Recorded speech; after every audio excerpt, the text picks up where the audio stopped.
Assalamualaikum warahmatullahi wabarakatuh. Halo semuanya, perkenalkan nama saya Syifa Nasya Syabila dengan NIM F22125100003. Jadi di sini saya akan menjelaskan bagaimana bangunan Pantheon menerapkan prinsip desainnya. Jadi bangunan Pantheon ini merupakan kecerdikan Romawi dan bentuk abadi.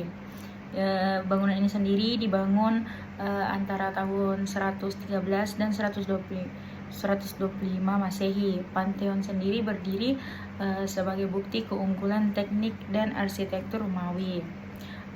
Awalnya bangunan ini merupakan kuil untuk semua dewa. Bentuknya yang abadi dan konstruksi inovatifnya terus memukau. Jadi penerapan prinsip desain Pantheon ini berhasil menciptakan bentuk yang abadi dan konstruksi inovatifnya yang selalu membuat orang terpukau ketika melihat fasadnya.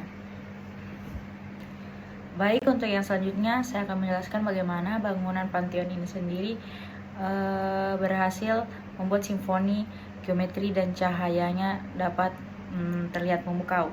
Untuk desain Pantheon ini sendiri didesain dengan mahir, menggabungkan antara elemen klasik dengan teknik struktural yang revolusioner dan menciptakan ruang interior yang menakjubkan sehingga pengamat terasa takjub akan fasad dan ruang interior yang diciptakan tersebut.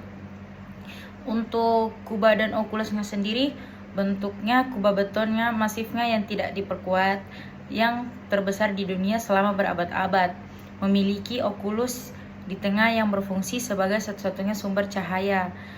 Jadi bangunan ini memiliki okulus yang di tengah, dia itu berfungsi sebagai sumber cahaya, satu-satunya sumber cahaya, ya, dan menciptakan permainan cahaya dan bayangan yang dramatis. Dan ada juga harmoni proporsional. Jadi tinggi silinder interior pada Pantheon ini sama dengan diameternya, yang menciptakan bola sempurna di dalam bangunan. Proporsi di dalam bangunan klasik ini berkontribusi pada kesan keseimbangan dan kemegahan. Jadi untuk kesan keseimbangan dan kemegahannya itu dimainkan pada tinggi silinder interior yang disamakan dengan tinggi diameternya. Dan ada juga inovasi material. Jadi bangsa Romawi pada saat itu menggunakan kepadatan beton yang bervariasi sehingga tampak lebih ringan di bagian atas kuba untuk mengurangi bobotnya tanpa mengorbankan integritas struktural. Seperti itu. Perkenalkan, nama saya Rafael Rizky Pabuaran dengan NIM F22125100018. Yang ketiga yaitu Sydney Opera House dengan bentuk patung dan ikon budayanya. Saya akan menjelaskan latar belakangnya terlebih dahulu.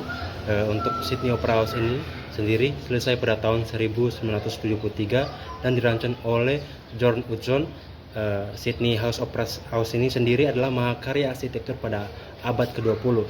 Struktur atapnya yang khas menyerupai cangkang menjadikannya salah satu bangunan yang paling dikenal oleh dunia. Untuk prinsip desain sendiri itu pada ekspresi patung dan keberhasilan teknik. Dan silakan saya menjelaskan definisi ulangnya tersebut dari Sydney Opera House sendiri, yaitu Tenggara modernisme. Sydney Opera sendiri mendefinisikan ulang apa yang dapat menjadi sebuah bangunan, menggabungkan seni, rekayasa, dan makna budaya menjadi satu bentuk yang tak terlupakan. Yang pertama di sini bisa kita lihat pada cangkang ikoniknya ini, atapnya yang berupa cangkang beton yang kompleks dan saling mengunci pada awalnya merupakan tantangan rekayasa besar-besaran, namun akhirnya menjadi fitur yang paling khasnya. Yang kedua, integrasi dengan lokasi. Desainnya sangat memperhatikan konteks pelabuhan Sydney. Bangunan dibuat seolah muncul dari air, mengikuti garis horizon, dan memaksimalkan pantulan cahaya laut. Hudson ingin Opera House menjadi bagian dari landscape pelabuhan, bukan sekedar bangunan yang ditempatkan begitu saja.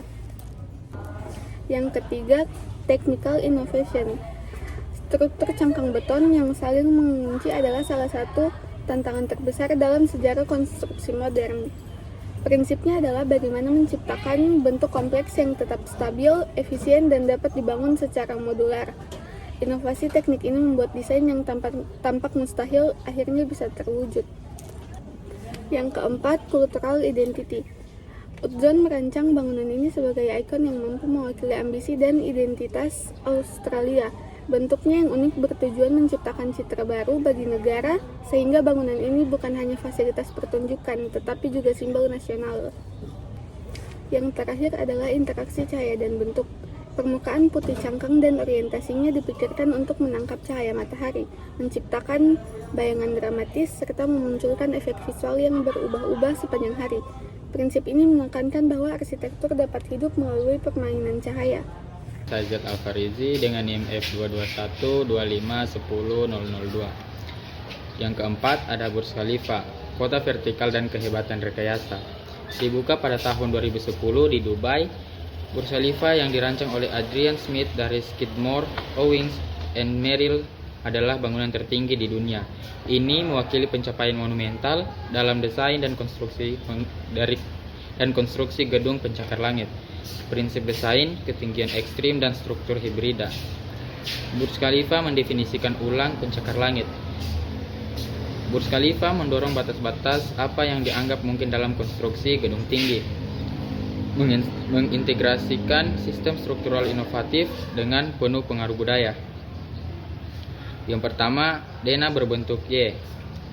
Dena triaksial berbentuk Y yang unik memberikan stabilitas struktural yang ketinggiannya yang luar biasa dan memaksimalkan pemandangan Teluk Arab. Yang kedua, sistem Butchert Core.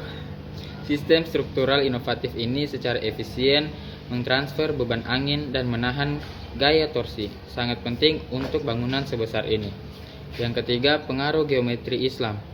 Bentuk bangunan yang meruncing dan kemunduran terinspirasi oleh bunga Himonokalis, bunga gurun regional, dan pola arsitektur Islam.